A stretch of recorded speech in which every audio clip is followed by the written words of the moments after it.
అనుమానం లేదు, ఆందోళన అక్కర్లేదు. ఏపీలో డామ్ షూర్ గా విజయం మాదే అంటోంది కూటమి. బొటాబొటీగా కాదు, బంపర్ మెజారిటీతో గెలుస్తామంటోంది. వారణాసి వేదికగా జోస్యం చెప్పేశారు చంద్రబాబు, పవన్ కళ్యాణ్లు. ఇంతకీ కూటమి ధీమా వెనుక ఉన్న ఆ కారణాలేంటో చూద్దాం.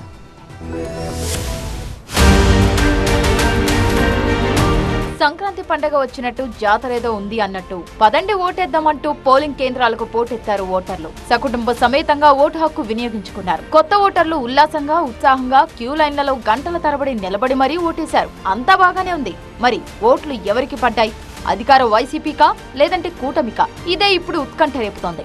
అయితే గెలుపుపై టీడీపీ అధినేత ధీమా వ్యక్తం చేశారు. పోలింగ్ సరళి బాగా జరిగిందని, ఏపీలో వచ్చేది NDA ప్రభుత్వమేనన్నారు.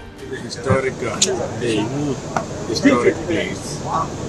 We are very happy to serve for this country and sustainable. And now he is planning for Viksit Bharat 2047. All these things are going to happen. NDA will cross 400 plus. Very happy. It is very clean sweep. Yesterday our polling is over. Now 100% NDA is ఏపీలో కూటమి clean sweep చేయడం ఖాయమన్నారు జనసేన అధినేత పవన్ కళ్యాణ్.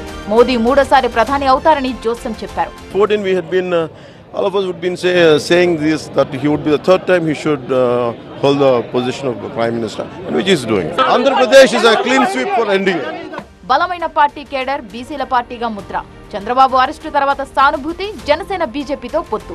అభివృద్ధి agenda తమకు బాగా కలిసొస్తాయంటోంది TDP. యువత ఎక్కువగా vote వేయడం తమకు ప్లస్ పాయింట్ గా మారిందంటోంది.